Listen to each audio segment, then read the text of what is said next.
Tunisie, le secteur du transport de marchandises est en pleine croissance avec l'augmentation du nombre de transporteurs, mais c'est aussi un secteur qui est extrêmement énergivore.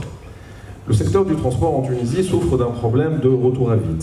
Donc il y a beaucoup de camions, de chargements qui arrivent à destination, mais les camions qui rentrent vides. À titre d'exemple, 60% des camions rentrent vides pour les faibles tonnages. À cela s'ajoute le problème d'exploitation et d'optimisation des capacités de transport. Des camions qui ne sont pas pleins à 100%, des conteneurs qui partent sur des bateaux qui ne sont pas pleins à 100%, des avions de fret et des espaces de fret, etc.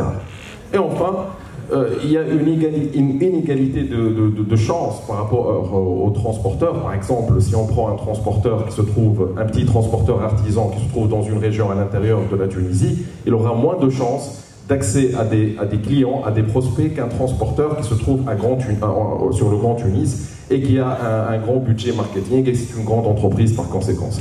Donc d'où l'idée de créer ifret.tn. Donc ifret.tn est un site qui a été créé et lancé depuis février 2017. Donc le site existe, www.ifret.tn. C'est une plateforme de transport de marchandises collaborative et elle met en relation ceux qui ont un besoin de transport, qu'ils soient professionnels, entreprises ou particuliers, avec les prestataires de transport agrémentés en Tunisie. Donc l'avantage de cette plateforme, c'est qu'elle est 100% interactive et en temps réel, ça veut dire les annonces sont publiées en temps réel et les devis sont proposés en temps réel. Elle permet le gain du temps et la simplicité aussi bien pour les annonceurs que pour les transporteurs. Et elle s'adresse, comme vous l'avez compris, nous avons deux cibles. Nous avons les annonceurs, qu'ils soient des entreprises locales, importatrices, exportatrices, mais aussi les particuliers qui désirent envoyer des colis, déménager, transporter n'importe quel bien d'un point A jusqu'à un point B. De l'autre côté, nous avons les prestataires de transport qui sont les sociétés de transport, mais aussi les transporteurs artisans, qu'ils soient déménageurs, qu'ils soient coursiers, qu'ils soient livreurs, etc. Donc, le business model de ifret.tn est le Network Orchestrator, le créateur de réseau. Nous mettons en relation ceux qui ont un besoin de transport avec les prestataires de transport qui proposent des enchères. Nous gagnons de l'argent avec le système d'abonnement. Les transporteurs, pour pouvoir proposer des devis, doivent être abonnés sur le site. Et on perçoit une commission sur les transactions.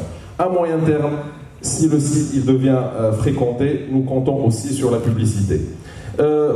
Si jamais Ifret réussit, et on l'espère tous, et si jamais on arrive à lever des fonds, nous attendons à avoir un impact social important. Le premier impact, c'est un impact environnemental. En évitant le problème de retour à vide et en minimisant le gaspillage des capacités de transport, il y a moins de camions qui circulent et donc moins de consommation d'énergie, moins de CO2, moins de pollution et moins d'accidents. Et le deuxième impact, c'est un impact économico-social dans la mesure où on donne une égalité de chance à tous les transporteurs, peu importe leur taille et leur présence sur le territoire tunisien.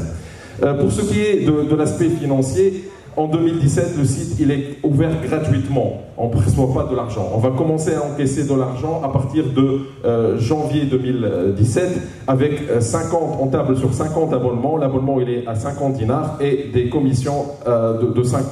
Nous allons atteindre notre seuil de rentabilité en octobre 2017. Voilà. Voici l'équipe. Wajdi Berjab et mon associé Soufiane Labidi et je vous remercie pour votre attention. Merci Wajdi. Merci pour la présentation. Est-ce que vous pouvez revenir sur pourquoi personnellement vous avez choisi ce projet, ce secteur, depuis combien de temps vous y travaillez, où vous en êtes aujourd'hui? D'accord. Donc nous avons commencé